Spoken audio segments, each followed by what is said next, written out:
ఈ వ్యవసాయ కమిషన్ కు వ్యవసాయ శాఖ మంత్రి గారికి రాష్ట్ర ప్రభుత్వానికి ప్రధాన ప్రతిపక్షంగా అదేవిధంగా మా ప్రధాన ప్రతిపక్ష నాయకుడైన కేసీఆర్ గారికి ఒక నివేదిక అందజేసి రాష్ట్ర ప్రభుత్వాన్ని కూడా క్రియాశీలంగా నిర్మాణాత్మకంగా ఒక మంచి ఆలోచనతో మాకేమి రాజకీయపరమైన ఎజెండా లేదు ఇందులో ఒక మంచి ఆలోచన రైతాంగానికి అండగా నిలబడాలన్న ఆలోచన తప్ప వేరే లేనేలేదు.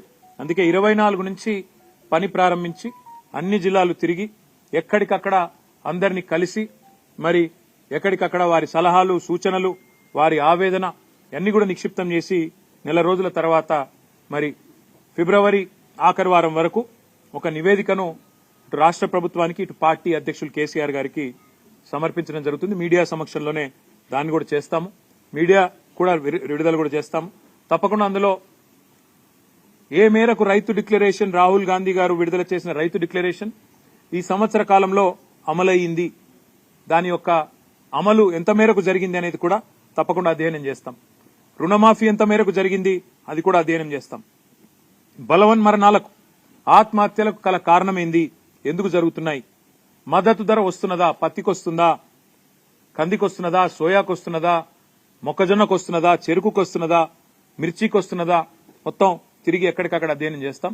ఆ రకంగా కమిటీ రాబోయే నెల రోజుల పాటు విస్తృత పర్యటనలు చేస్తుంది. మీడియాకు కూడా మా ప్రార్థన, దయచేసి ఇప్పుడు అన్ని జిల్లాల్లో అన్ని నియోజకవర్గాల్లో కూడా ఈ కమిటీ యొక్క పర్యటనను మీరు కూడా దయచేసి సహకరించండి.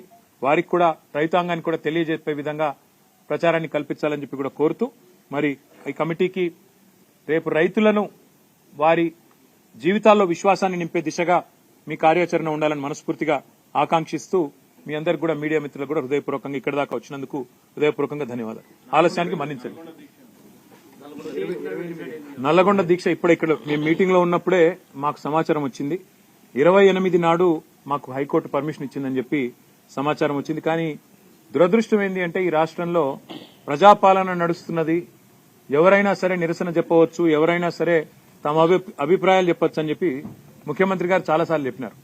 కానీ వాళ్ళ ఒక చిన్న కార్యక్రమానికే మరి ఇంత ఆగమాగం అయిపోయి చివరికి అనుమతి నిరాకరించి ముఖ్యమంత్రి గారేమో స్వయంగా రాజ్భవన్ ముంగట ధర్నా చేయొచ్చట.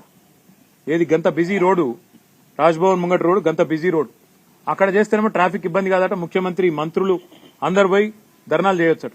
కానీ మేము నల్గొండల క్లాక్ టవర్ కాడ చేస్తామంటే మాత్రం మొత్తం ట్రాఫిక్ స్తంభించిపోయి ఒక అంతర్జాతీయ రహదారి మొత్తం స్తంభించిపోయి మొత్తం రాష్ట్రాల రాకపోకలని దెబ్బతినే విధంగా ఉన్నదని చెప్పి రిపోర్ట్ ఇచ్చి రిజెక్ట్ చేశారు. చివరికి కోర్టు న్యాయం చేసింది.